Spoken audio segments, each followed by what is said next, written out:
This is a huge risk to take with a young hockey player. So tonight the Rangers face the Lightning, but the big news is that the former first overall pick in the 2020 draft is being healthy scratched. Now this isn't the first time that the Rangers are trying to grab Alexis Lafriniere's attention. They did it last year on the fourth line to get his game going, and he actually found chemistry on the so-called kid line with Cheadle and another high draft pick in Capo Caco. But today the Rangers decided to scratch Lafreniere and give him another wake-up call. This is a huge risk to take with a former first overall pick. A player's confidence is essential to their success, and if the player doesn't take the message the right way, it can end poorly for both the player and the organization, especially when the player has to deal with the pressure of being labeled a bust at just 21 years of age. So what exactly is the problem here? With 17 points in 35 games, that isn't horrible by any means. However, when you're the first overall pick in this league, expectations are sky high, especially in an original six market like New York. The problem with Lafreniere's game right now is consistency and identity. This right here is the situation in New York. The Rangers want Lafreniere to be a role player at this stage, and Lafreniere has never been that type of player. Like all number one picks, he's accustomed to being the offensive leader. Everyone knew that going in. The question was whether it would be the right fit. Since he's entered the NHL, this hasn't been the case. You can argue it's because of circumstance with both Kreider and Panarin ahead of him on the depth chart, but either way,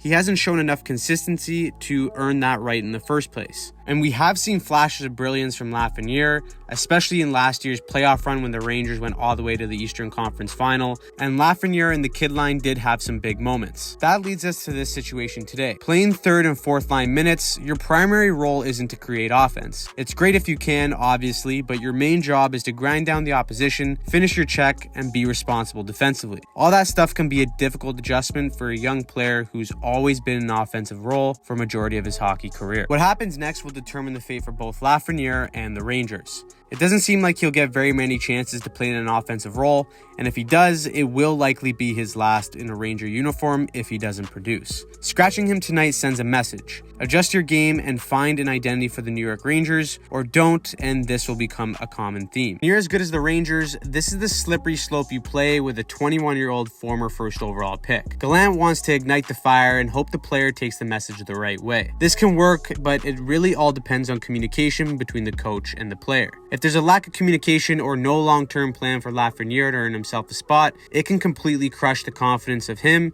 and eventually lead to a change of scenery. So let me know in the comments how you think this situation will play out for the Rangers down below, and if you think this is the right decision for both the player and the team long term. If you want to see more videos just like this, click on any of the links right here and subscribe to the channel.